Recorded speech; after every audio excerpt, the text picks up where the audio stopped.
살아계신 하나님 아버지, 감사와 찬송과 영광을 올려드립니다. 오늘도 저희들의 생명을 연장시키시고 새날을 허락하시고 이 새로운 한 날을 건강하게 맞이하게 해주시니 아버지 감사합니다. 또 하루를 시작하며 아버지의 집에 주님의 몸된 교회에 이 은혜의 보좌 앞에 저희들을 인도해 주시고 이끌어 주셔서 찬송케 하시고 기도하게 하시고 생명의 말씀을 전하고 듣게 하시니 아버지 감사합니다. 이 시간 하나님 앞에 나온 한 심령들과 속한 가정 위에 성령 하나님 임마누엘로 함께 하시고 꼭 필요한 은혜와 말씀으로 임하여 주옵소서. 이 시간 하나님의 말씀을 듣겠습니다. 저희들의 눈과 귀와 입술과 마음과 온 영을 주장하셔서 온전히 하나님 앞에서 정취, 정좌, 정청할 수 있도록 성령 하나님 이 시간을 주장해 주옵소서. 예수 그리스도 이름으로 축복하며 기도 올리옵나이다. 아멘. 하나님께서 이스라엘 백성들을 애굽에서 출애굽시키신 것은 심심해서가 아니란 말이에요. 목적이 있으셨어요. 출애굽을 시키신 이유는 분명한 목적이 있으셨다.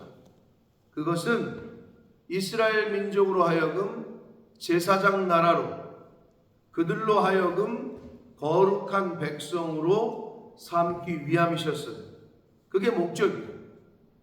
제사장 나라라는 것은 하나님을 왕으로 모신 나라, 제사장같이 온전히 하나님만 섬기는 나라를 뜻합니다. 하나님께서 우리 인간을 예수 그리스도를 통해서 구원하시는 이유는 왕같은 제사장이 되게 하시기 위해서, 거룩한 소유가 되게 하시기 위해서, 하나님의 자녀, 천국 백성이 되게 하시기 위해서 분명한 목적이 있으시단 말이에요. 예수 그리스도께서 초림하신 이 땅에 오신 이유도 분명한 목적을 갖고 오셨단 말이죠. 저와 여러분도 마찬가지예요. 하나님이 저와 여러분을 이 땅에 보내셨을 때에는 목적이 있으셔서 보낸 거예요. 아유, 야, 엄마 아빠가 그때 술 한 잔만 안 먹었어도, 그때 분위기에 휩쓸리지만 않았어도 너가 나오지 못했을 텐데, 이런 게 아니란 말이에요. 하나님은 실수가 없으셔요. 하나님은 분명한 뜻과 목적이 있으셔서 저와 여러분을 이 땅에 보낸 줄 믿습니다. 그러니까 우리가 그것을 바로 깨닫고 보내신 분의 그 뜻을 찾아서 이 땅에서 그렇게 살아가느냐, 그렇지 못하느냐는 종국에는 아주 크나큰 차이를, 인생의 삶의 큰 차이를 이제 보게 된단 말이에요. 그래서 하나님께서 이스라엘 백성들을 400여 년 넘게 종살이하던 노예였던, 뼛속까지 노예였던 그들을 해방시키시고 지금 이끄시는 이유는 이제 제사장 나라로 삼기 위함이에요. 하나님을 왕으로 섬기는, 하나님의 통치를 받는 나라, 하나님을 왕으로 섬기는 나라. 그래서 노예에서 이제는 천국 백성으로, 제사장 나라로 신분이 바뀌어요. 하나님께서 그들에게 새로운 아이덴티티, 새로운 정체성을 주셔요. 그게 이제 19장에 시작되는 거예요. 자, 1절 봅니다. 이스라엘 자손이 애굽 땅을 떠난 지 3개월이 되던 날 그들이 신의 광야에 이르렀다, 이렇게 말씀하고 있어요. 자, 여기서 광야는요, 모래사막, 사막이 아니고요, 이스라엘을 안 가보셔서 잘 모르시겠지만 엊그저께 터키를 갔다 오신 분들은 그러니까 아무것도 거의 없어. 주변에 사막은 아닌데 아무것도 거의 없는, 사람이 살지 않는 그런 황량한 그런 땅을 말해요. 그게 광야인데, 그 광야에 이르러서 거기에 장막을 치고 이스라엘이 거기 산 앞에 장막을 쳤다 이렇게 나와요. 근데 이제 그들이 2절 보면 르비딤을 떠나, 르비딤은 좋은 곳이었어요. 물이 풍부한 곳이었어요. 한마디로. 근데 광야는 물이 없어. 척박해. 르비딤이 좋은 곳이었다면 광야는 나쁜 곳이야. 누가 볼 때? 인간이 볼 때. 근데 왜 하나님께서는 꼭 광야로 부르셔가지고 광야에다가 세틀다운을 하게 하실까요? 우리 인생에서도 마찬가지야. 좋은 곳을 떠나 좋은 환경에서 나쁜 환경으로, 누가 볼 때? 우리가 볼 때 자꾸 우리를 좋지 못한 곳으로, 즉 광야로 내몰게 하시는, 환난과 어려움을 겪게 하시는 때가 있어요. 근데 분명한 이유가 있어요. 그거는 성경 전체를 봤을 때 그렇게 하시는 이유는, 너 나만 좀 바라봐라. 인간이 하나님을 바라보지 않고 하나님을 찾지 않을 때 하나님은 그 사람을 버리실 수가 없어. 창세전부터 예정하신 그 사람을. 그래서 광야로 모셔요. 막다른 골목으로 몰아요. 사면초가의 상황으로 몰아가요. 왜? 그래야 하나님은 하늘을 쳐다보거든. 사방을 둘러봐도 이제는 갈 데도 없고 도움의 손길을 청할 데도 없고 아무것도 없어. 그럴 때 인간은 신을 찾거든요. 르비딤은 물이 있고 좋은 곳이었어. 거기가 오아시스라면 광야는 아무것도 없어. 거기에 장막을 치게 하고 거기서 하나님이 모세를 만난다. 우리 인생도 마찬가지라는 거예요. 우리가 하나님을 찾지 않는 인생, 하나님을 주인으로 모시지 않는 인생을 살잖아요. 삶을. 그러면 하나님은 그 사람을 광야로 자꾸 인도를 해요.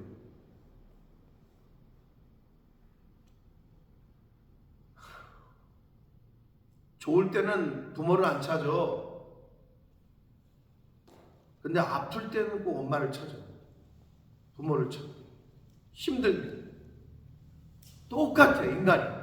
어려움을 당하잖아요. 병을 얻잖아요. 부도가 나잖아요. 그럼 하나님을 찾는 거예요. 중요한 건 그 전에 찾는 게 똑똑한 사람들이죠. 그 전에. 근데 인간이 그게 잘 안 돼.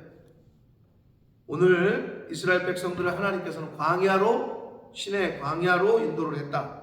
3절, 모세가 하나님 앞에 올라가니 여호와께서 산에서 그를 불러 말씀하시되,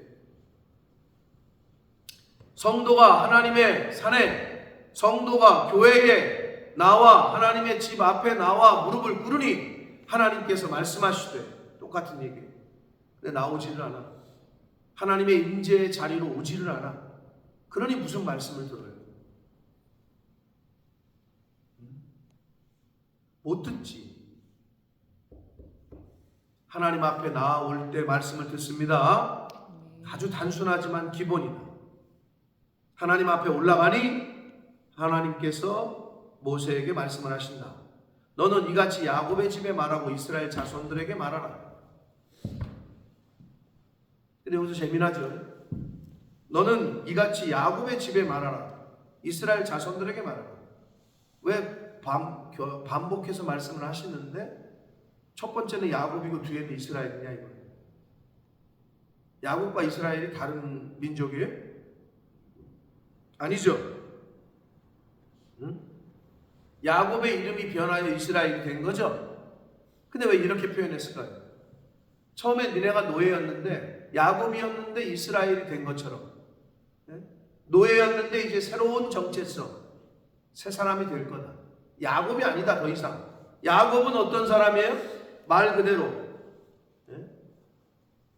기회주의자였고 속이는 자라는 이름의 뜻이었잖아요. 야곱이라는 이름이. 근데 이스라엘은 이제 하나님과 겨루어 이긴 자, 승리하는 자, 바뀌어요 이제. 그래서 거기서도 성경도 너는 이같이 야곱의 집에 말하고 이스라엘 자손들에게 말하라 라고 말씀하시는 이유가 있는 거예요. 똑같은 민족인데 그렇게 두 가지 표현을 썼다고. 4절, 내가 애굽 사람들에게 어떻게 행하였음과 내가 어떻게 독수리 날개로 너희를 업어 내게로 인도하였음을 너희가 보았다. 출애굽의 과정을 너희가 봤지 않았냐? 내가 너희들을 위해서 10가지 기적을 베풀고 홍해 바다를 가르고 애국 군대를 수장시키고, 배고프다 그러니까 만나 메추라기 먹이고 목마르다니까 바위에서 물을 내고 너희들이 보지 않았냐? 독수리의 날개로 너희들을 업어서 여기까지 지금 인도한 거 너희들이 봤지 않냐? 이 말이에요. 그러면서 5절, 세계가 다 내게 속하였나니. 지금 하나님께서 말씀하시는 거예요. 이 우주 만물이 창조주가 하나님이신 줄 믿습니다. 지금도 그 우주 만물을 통치하시는 분이 하나님인 줄 믿습니다. 이 세계는 하나님께 속했단 말이에요. 하나님이 말씀하셔요. 세계가 다 내게 속했다. 그러시면서 너희가 내 말을 잘 듣고 내 언약을 지키면, 영어에 조건절이 나와요. 내가 뭐뭐 한다면, if야 if. 너희가 내 말을 잘 듣고 내 언약을 지키면, 듣고 잘 지키면, 이게 조건절이에요. 그러면 너희는 모든 민족 중에서 내 소유가 되겠고, 이렇게 말씀하셔요. 근데 이 소유라는 말의 히브리어 원문이 세글라라는 단어거든요. 이 세글라라는 단어가 뭐냐면 직역하면 보물이야. 근데 단순한 보물이 아니야. 보물 중에 보물이야. 그런 뜻의 단어예요, 세글라가. 이 소유라는 말이 너희가 내 말을 듣고 내 말을 언약을 지키면 너희는 나에게 있어서 가장 귀한 보물이 될 거다. 이렇게 말씀하고 계신 거예요. 오늘 이스라엘이 지금 중동 전쟁 난리가 났잖아요. 근데 여러분, 중동은 이스라엘 전쟁은 아랍은요, 지금 레바논도 그렇고 사우디도 아랍 편에 쓰고 이란도 그렇고, 역사 속에서 지금 이스마엘과 이삭의 지금 싸움인데, 그 뿌리가, 근데 아랍이 얼마나 큰 공동체예요. 나라로만 따져도 잽이 안 돼. 다윗과 골리앗이야. 근데 이스라엘은요, 강원도만의 땅덩어리가 1000만 명이 안 된다고, 인구가. 그런 유대인들. 근데 어떤 줄 알아요, 이들이? 전체 세계에서 옛날 통계인데 지금은 더 어떨지 모르지만 IQ 있잖아요.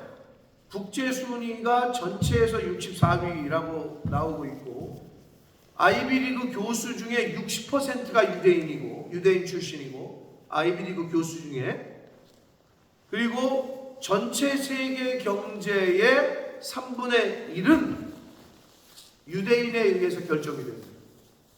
즉 세계 경제의 이 디시전 메이커들 3분의 1의 경제를 움직이는 그 수장들이 다 유대인들이라는 거예요. 그 조그만 나라에. 근데 지금 아랍 공동체가 그 조그만 강원도만한 땅덩어리에 이스라엘을 점령을 못해가지고 지금까지 저렇게 싸우고 있는 거예요. 그 조그만 나라를 왜 못 점령을 해, 그죠? 근데 그런 이유가 있는 거예요. 대단하죠? 자, 내 말을 잘 듣고 내 언약을 지키면 모든 민족 중에서 가장 뛰어난 보물 중에 보물이 되겠다. 그리고 너희가 내게 대하여 제사장 나라가 되며 거룩한 백성이 될 것이다. 제사장 나라, 거룩한 백성이 될 거다 말씀하셨어요. 이 말을 하나님이 모세에게 말했어요. 그러시면서 이 말을 이스라엘 자손에게 전하래요. 그러자 7절, 모세가 내려와서 백성의 장로들을 불러 여호와께서 자기에게 명령하신 그 모든 말씀을 그들 앞에 진술해요. 백성에게 전해요. 백성이 8절 응답해요. 여호와께서 명령하신 대로 우리가 다 행하겠습니다. 모세가 백성의 말을 다시 여호와께 전해요. 여러분, 이게 지금 뭐예요? 자, 저를 보세요. 하나님과 백성의 중간에서 모세가 지금 하나님 앞에 갔다가 이렇게 전해라. 네, 백성에게 전하고, 백성의 결심을 다시 하나님께 전하고, 이거를 하고 있다고. 누가? 모세가. 즉 그게 제사장이에요. 중간 역할을 하는 거야. 그럼 저와 여러분은 어떻게? 예수 안 믿는 영혼들, 하나님을 모르는 영혼들을 하나님 앞에 가서 기도하면 하나님이 가서 전하게 하고, 제사장은 어떤 역할이냐 하면 하나님 편에서는 제사장을 통해서 백성이 보이는 거예요. 백성 편에서는 제사장을 통해서 하나님을 보는 거지.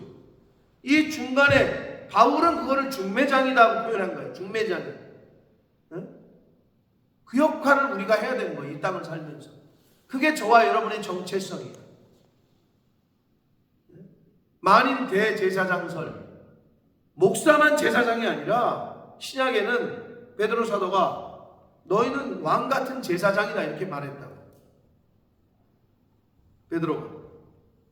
그러니까 우리가 제사장이라는 거지. 그 역할을 해야 된다는 거예요. 저와 여러분의 삶, 일상의 삶 가운데 여러분을 통해서 하나님이 보이게 해야 되는 거지. 그게 제사장이에요. 아니 하나님이 그냥 백성들에게 나타나가지고 야, 내 말 잘 들어 똑바로 이렇게 왜 안 하시냐고. 안 하신 이유가 있겠죠. 중간에 모세를 뒀다니까. 중간에 제사장을 뒀다고.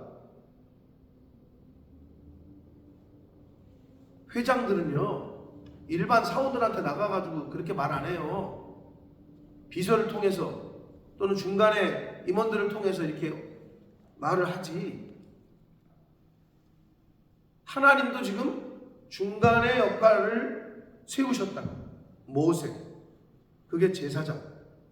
그게 저와 여러분. 교회로 따지면 목사야. 그 역할을 하는 게 목회자다. 근데 여기 더 이제 자세하게 나와요. 자, 9절 봅니다. 여호와께서 모세에게 이르시되 내가 빽빽한 구름 가운데서 내게 임함은 내가 너와 말하는 것을 백성이 듣게 하며 또한 너를 영영히 믿게 하리 함이라. 모세의 어떤 영적인 권위를 세워주시는 거예요. 그래서 그들이 너를 리더로 믿게 하기 위함이라 라고 지금 말씀하고 있는 거예요.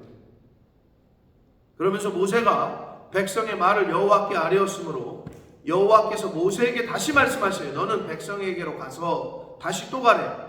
오늘과 내일 그들을 성결하게 하며 그들에게 옷을 빨게 하고 이렇게 말씀하셔요.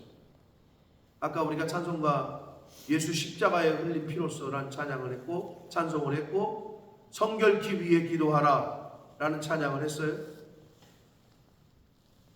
하나님이 성결하게 준비를 하네. 옷을 빠르래.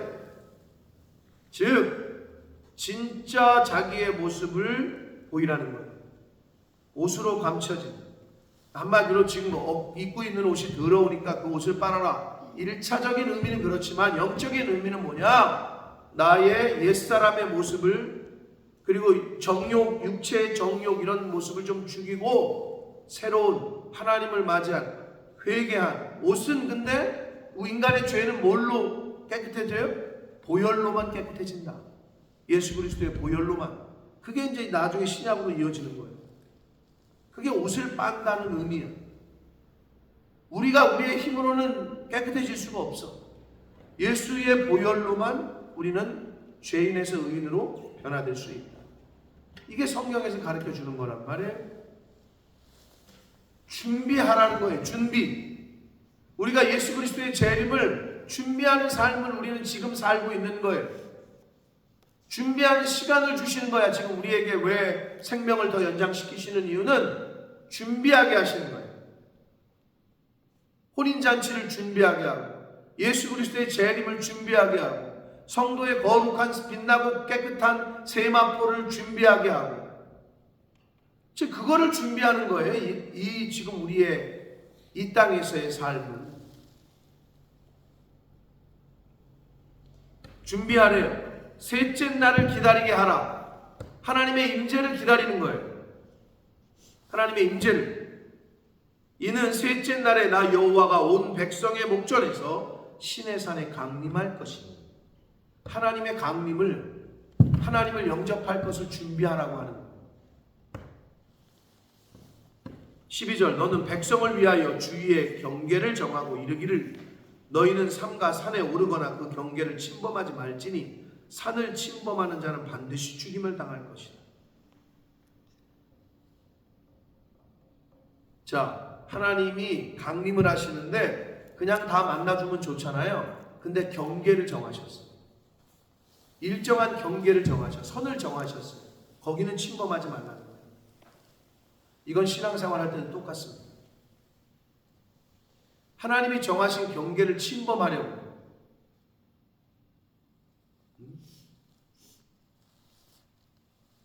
여러분, 오늘날도 마찬가지입니다만은 예전에는 어때요? 오늘날도 마찬가지긴 해요. 대통령실, 왕이 있는 곳을 뭐 사전 허락 없이 또는 부킹 없이 갈 수 있어? 못 가요. 들어가지 못해. 옛날에는 가까이 오면 죽었다고. 가까이 오면 죽인다고. 비슷해. 하나님이 경계를 정하셔. 이걸 침범하지 말라. 근데 사실 오늘날도 영적으로 그래요. 근데 민주주의이고 인본주의가 되면서 그냥 막 침범을 해요. 근데 이제 그거를 그대로 여러분, 바티칸이 가장 도시지만 나라로 인정받잖아요. 지금 전 세계에서. 바티칸에 가보셨겠지만 조그만 시티야. 시티라고도 말하기도 그래. 조그매. 근데 한 나라로 인정을 하는 거야. 함부로 들어갈 수가 없어. 심지어 어때? 우리나라 데모하다가 쫓기는 사람들이 맨날 어디로 뛰어들어가요? 유진 아버님 어디로 뛰어들어가죠? 서울에서 데모하다가 경찰한테 쫓기면? 명동 성당으로 뛰어들어가잖아요. 명동 성당으로 뛰어들어가면 어떻게 해? 경찰이 들어와서 잡아가면 되는데 못 잡아가. 함부로 침범을 못해. 그 권위가 어디서 온 거냐? 누가 그런 권위를 줬어? 가서 잡아오면 되잖아. 그냥 막 가가지고. 안 못해 그거를. 오늘날까지 남아있어. 그게 함부로 못 들어간다고.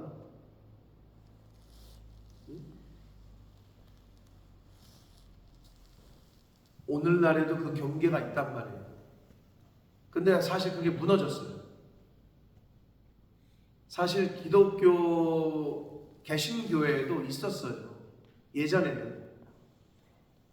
지금이 강대상이 이렇게 낮아졌잖아요. 옛날엔 강대상이 좀 높았어. 목사님 설교하는 곳이.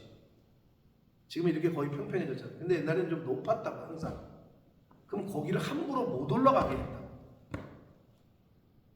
그리고 강대상 닦는 청소도 그 교회에 아주 나이 드신 권사님, 1번 권사님 올라가서 닦고, 아무나 올라가서 그냥 여기서 놀고 이런 데가 아니었다고. 근데 요즘은 완전히 낮아지긴 했어.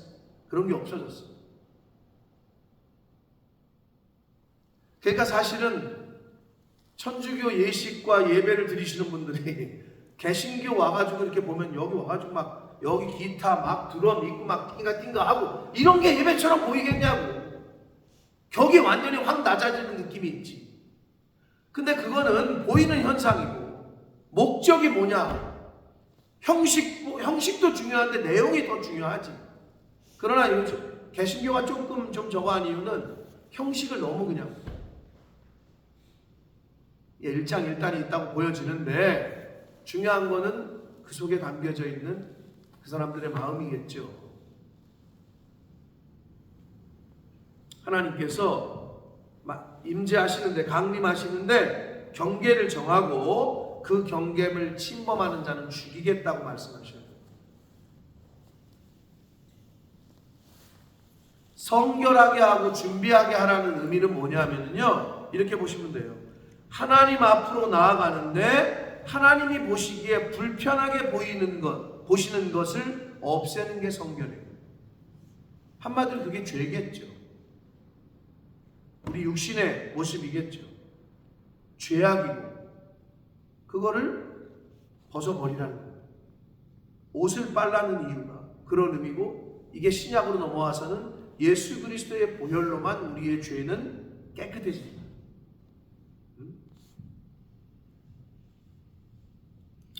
13절 보시면 그런 자에게는 손을 대지 말고 돌로 쳐 죽이거나 화살로 쏘아 죽여야 하리니 짐승이나 사람을 막론하고 살아남지 못하리라 하고 나팔을 길게 불거든 산 앞에 이를 것이니라 하라라고 말씀합니다. 자, 근데 여기서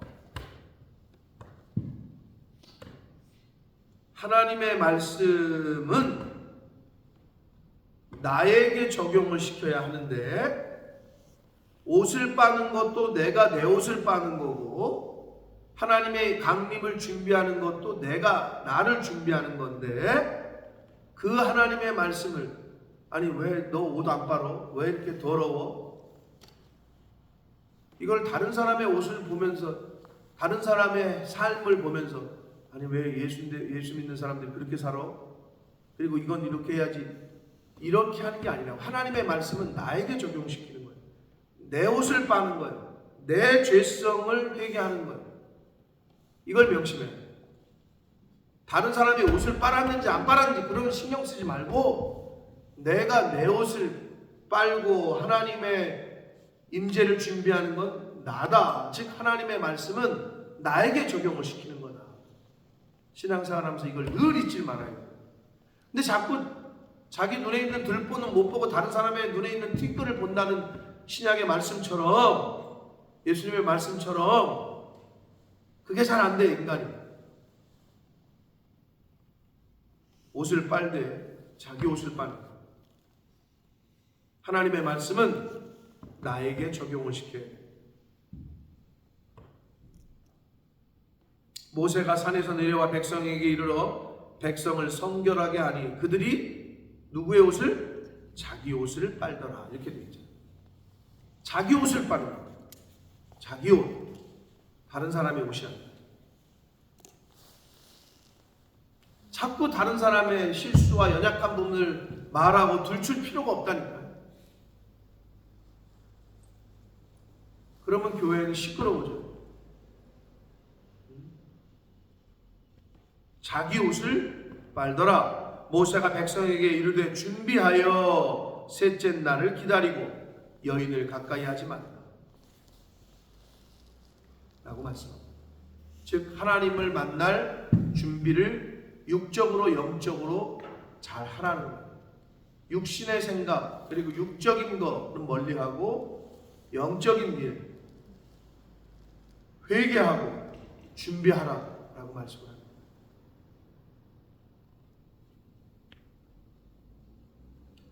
유대인들의 교육 중에 유대인들의 교육은 한마디로 그 중심이 하나님 중심이에요.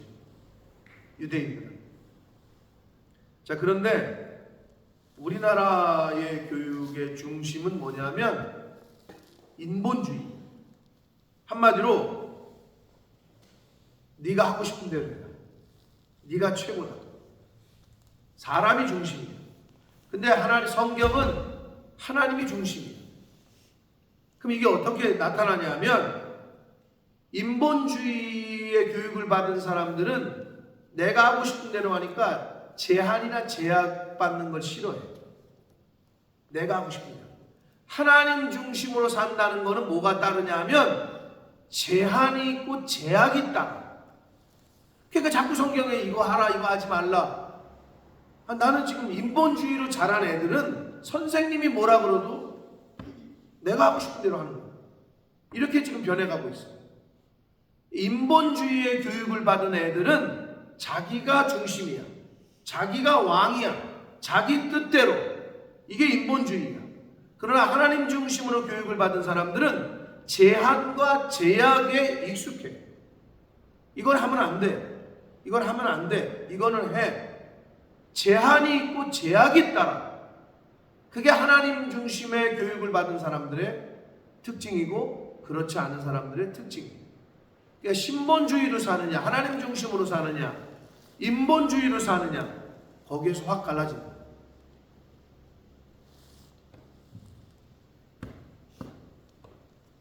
생각할 수 있지만 생각을 제한하는 거예요. 행동할 수 있지만 행동에 제한을 하는 거예요. 경계선을 두는 거지. 경계선. 표현할 수 있지만 표현에 제한을 두는 거. 그게 율법이고 그게 하나님. 하나님 중심으로 사는 사람들은 그걸 한단 말이에요. 근데 하나님 중심으로 아닌 사람들은요, 자기가 할 말을 해야 돼. 근데 해서는 안 되는 말이야. 그걸 했다가는 그 공동체가, 그 주위에 있는 사람들이 마음의 어려움을 느끼는데도 자기는, 나는 말 안 하고 못 배겨. 내뱉는 거지. 그러나 하나님 중심으로 사람들은, 성경 중심으로 사는 성령이 있는 사람들은 하고 싶지만 참아. 행동하고 싶지만 안 해. 표현하고 싶지만 참아. 그게 성령이 있는 사람들의 특징이에요.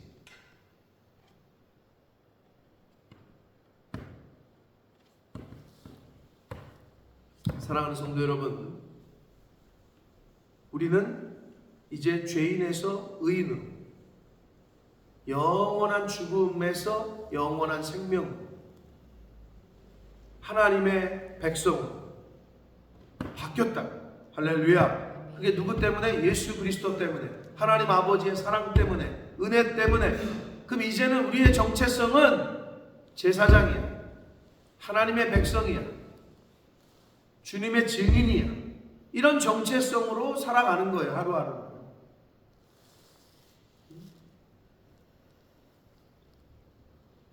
근데 자기가 그런 사람인 줄 모르고 살다 보면 세상의 흐름대로 쫓아 살지. 세상이 흘러가는 대로. 나의 정체성을 잃어버린 채. 그게 사단의 방법이에요. 자, 저와 여러분은 이제 야곱에서 이스라엘로,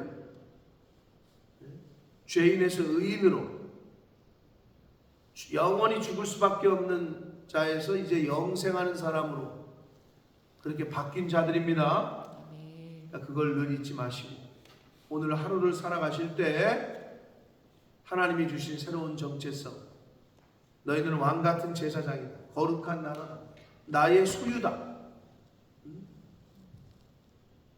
보물 중에 보물이다. 하나님이 이렇게 말씀하시니 그 정체성을 늘 잊지 마시고 이 세상 떠나는 그날까지 그러한 정체성을 가지고 살아가시는 저와 여러분이 되시기를 예수 그리스도 이름으로 축복합니다. 살아계신 하나님 아버지, 감사와 찬송과 영광을 올려드립니다. 아버지 하나님, 오늘도 하나님께서 생명을 연장시키시고 새로운 한 날을 맞이하게 해 주셔서 저희가 이 시간 이 자리에 있는 줄 믿습니다. 하나님, 저희가 능력이 있어서 오늘 한 날을 맞이하는 것이 아니고 저희가 힘과 능력이 있어서 생명을 연장시키는 것이 아니라 하나님께서 은혜로, 선물로 주시는 것임을 늘 잊지 않게 하시고 우리의 생명이 연장되어지고 새로운 한 날을 맞이할 때마다, 일할 수 있고 공부할 수 있고 먹을 수 있을 때마다 범사에 감사하는 저희들 되게 하시고 항상 기뻐하는 저희들 되게 하시고 쉬지 말고 하나님 앞에 기도하며 하나님 앞으로 나아와 하나님의 말씀을 듣는 그러한 이 땅에서의 삶을 사는 저희들이 되도록 주여 은혜 내려 주옵소서. 예수 그리스도 이름으로 축복하며 기도하옵나이다.